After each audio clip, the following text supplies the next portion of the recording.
casually watching a video on YouTube on a computer more powerful than anything humanity could build a few decades ago.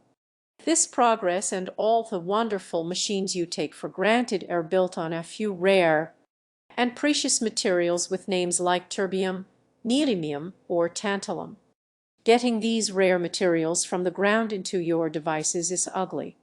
The mining industry is responsible for air and water pollution and the destruction of entire landscapes. Dangerous chemicals like cyanide, sulfuric acid, or chlorine are used to extract resources, harming biodiversity, workers, and locals. And rare resources are also political tools when countries restrict access to them to get their way.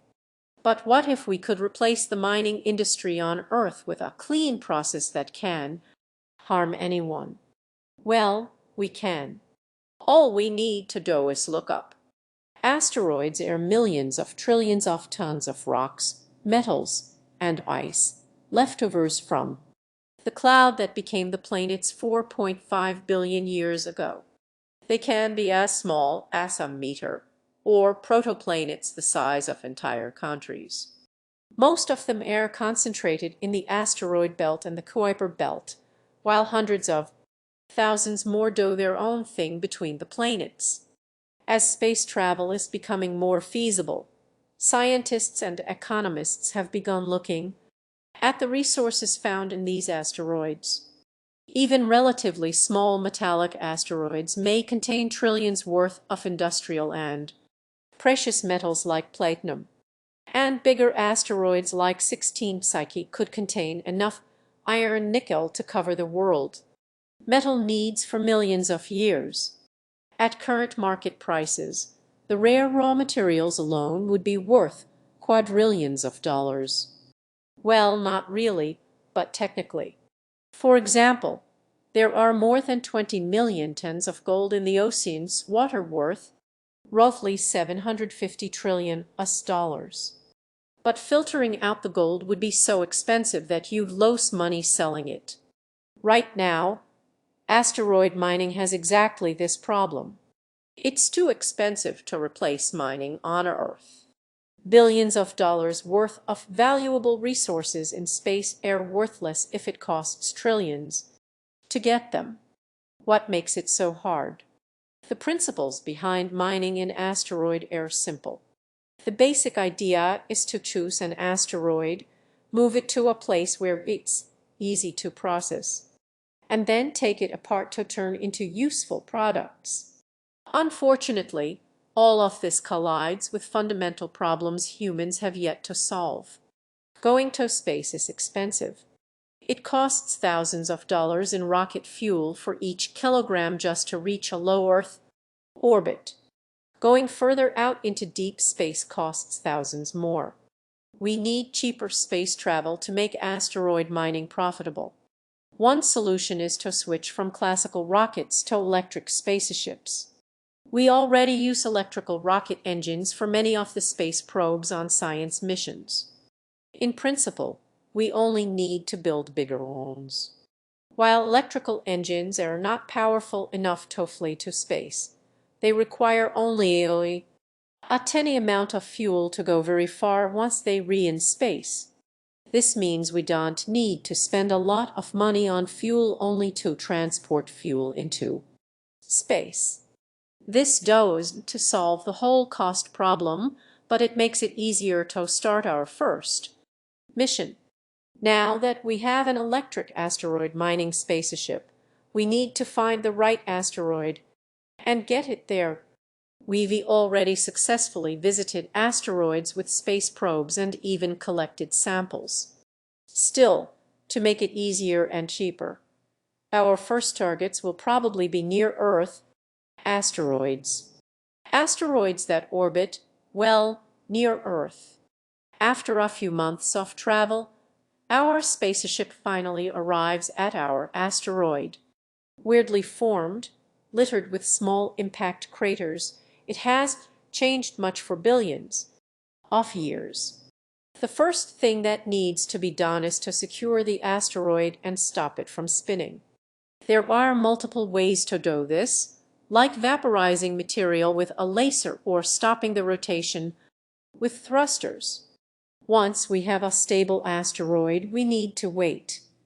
Well, we used to do the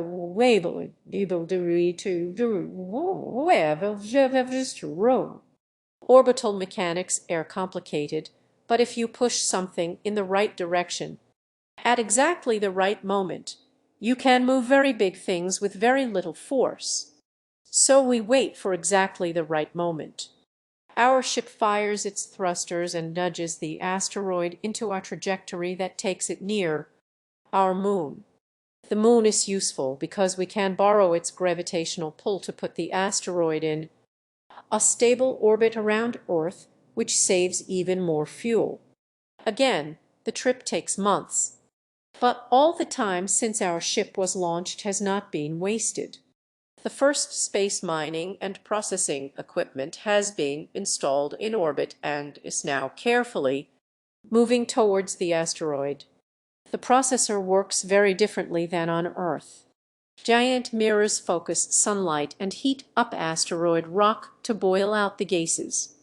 Grinders break up the dried rocks into gravel and dust, and centrifuges separate dense from light elements. Even if we only extract 0.1 of the asteroid's mass in precious metals, this is still several times more than you'd get from the same amount of ore on the ground. But what now? How do we get our precious metals safely back to ground? There are a few ways, like loading it into reusable rockets that return to Earth from space. Or if our processor contains 3D printers, we can print a faster and cheaper delivery system. Heat-shielded capsules filled with gas bubbles. These can just be dropped into the oceans, where ships tow them away. This could be the starting point of humanity's first real steps towards colonizing the solar system.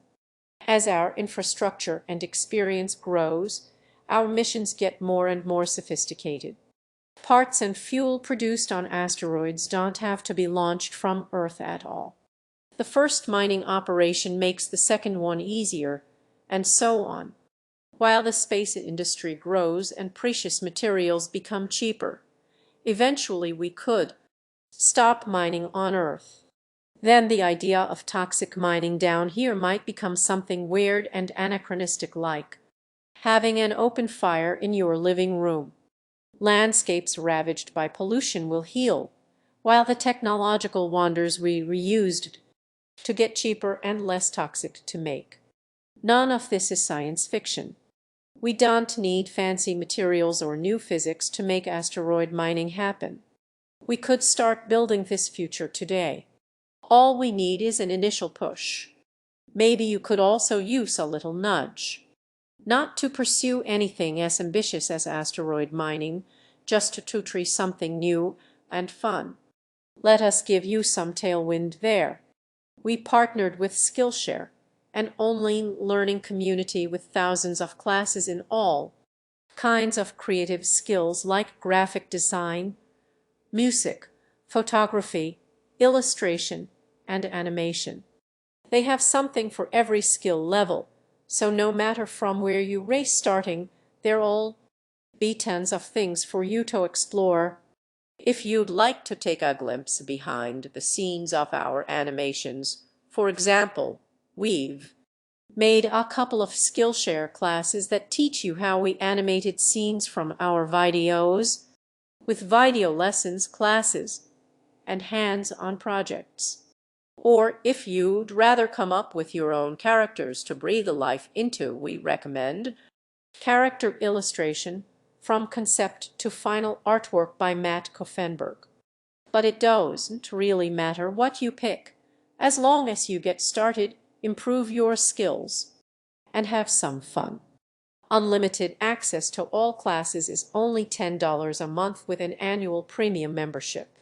But we have a treat for the first 1,000 Kurzgesagt viewers to click the link in the description. You will get a 2-month trial for free. If you want to leave your comfort zone by exploring new skills and support Kurzgesagt, give it a tree.